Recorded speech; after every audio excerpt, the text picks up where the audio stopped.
My decision to become a neurosurgeon started many, many years ago.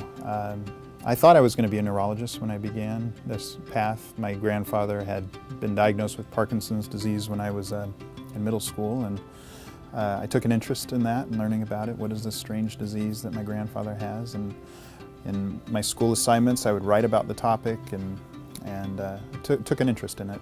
Years later, when I was in college, I began doing research in a lab in which I was exposed to procedures, neurosurgical procedures on rats. Through that experience, I got to watch neurosurgeons do procedures, and that was a huge inspiration for me. I fell in love with the specialty, and so when I went off to medical school, my intention was to become a neurosurgeon.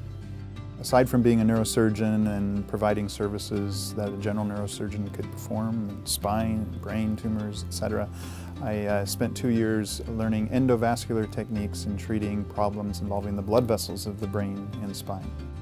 Common things that I've been treating since starting here are acute strokes and brain aneurysms, both ruptured and unruptured, arteriovenous malformations, which are tangles of blood vessels. In the 2 months that I've been working, I've already done 10 acute stroke interventions. So these are procedures where a patient has a blood vessel cut off in the brain, and I'm able to go up with various devices inside of the blood vessels and take the clot out.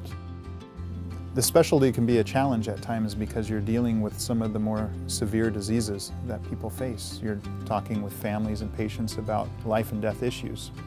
And we see successes, and that's very rewarding. Sometimes we see patients pass away. When I'm talking with families and patients, there's no airs. People are here in their most authentic form asking for help.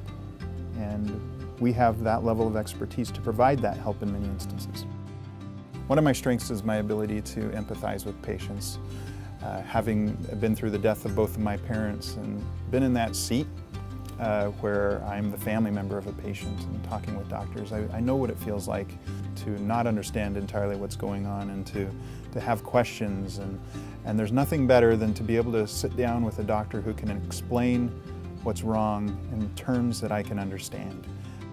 Some successes in follow-up. My second stroke intervention I saw in follow-up just recently, and she walked into the office and was fully independent, able to care for herself, whereas before the intervention she wasn't able to move half the side of her body. And that is such a rewarding thing to see a patient who would otherwise be disabled and dependent on others for care for the rest of her life now able to do the simple things that one would take for granted.